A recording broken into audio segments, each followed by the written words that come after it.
Okay, so to find the derivative of this one, you're going to use the chain rule. If it helps, maybe this is what is confusing you. This thing right here is kind of unique notation for the trig functions. So sine squared x means the sine function squared.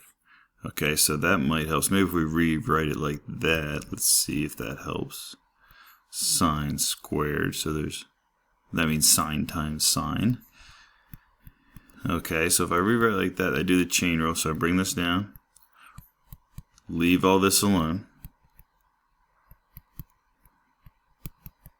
take one away, and then multiply by the derivative of the input function, okay, which in itself uses the chain rule, right, because this is a composite function, so it's kind of like a double chain rule. So I'll bring down the 2, sine x, leave the input function alone, then multiply by the derivative of the input function, and then take the derivative of 6, which is just 0. Okay, so that's my answer for sine squared x plus 6 cubed times 2 sine x cosine x. And I was just looking at your work. Looks like you figured that one out. That's what you got. Let's look at your question. I wasn't sure. So maybe, I don't know, maybe you figured this out. Let's look at your question real quick. Sine squared. Oh, okay, I think you're kind of like that's what you got for your derivative, was just cosine. You said, okay, the derivative of sine is cosine.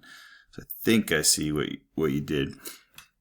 So you said, just looking at this piece, if you said the derivative was, you just want to say it's cosine squared, maybe, if I'm understanding your question. But remember, this requires the chain rule. So the derivative of sine, you bring down the 2, you leave sine alone, then you multiply by cosine. Okay, so I hope that answers your question.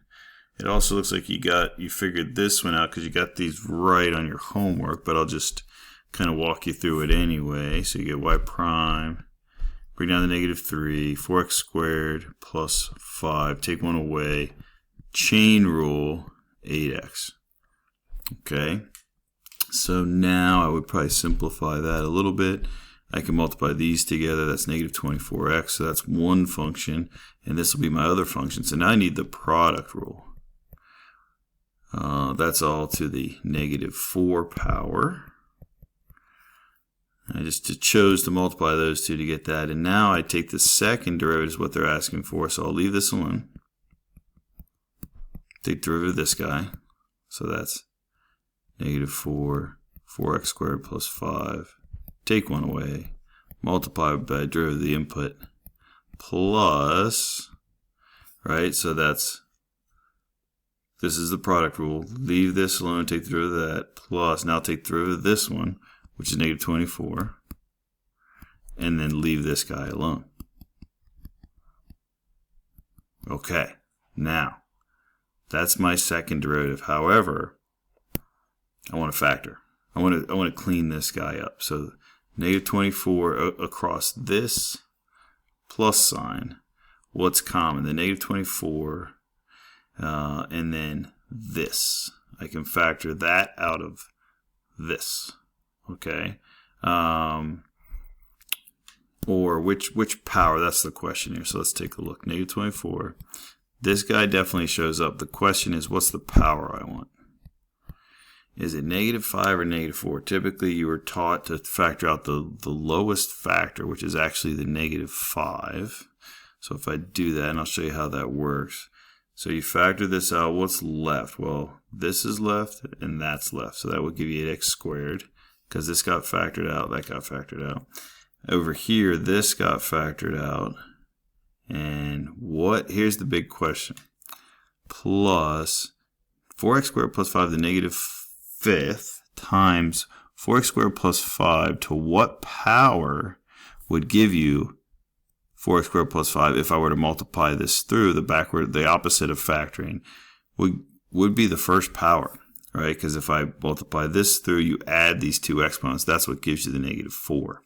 And we do that a lot and when we do these more complicated calculus problems. And it actually works out. So you get the negative 24. Now we can put this in the denominator. It's a good time to do that. And then we can combine these guys. That's 12x squared plus 5. Okay, so I hope that makes sense. But if you have more questions, let me know.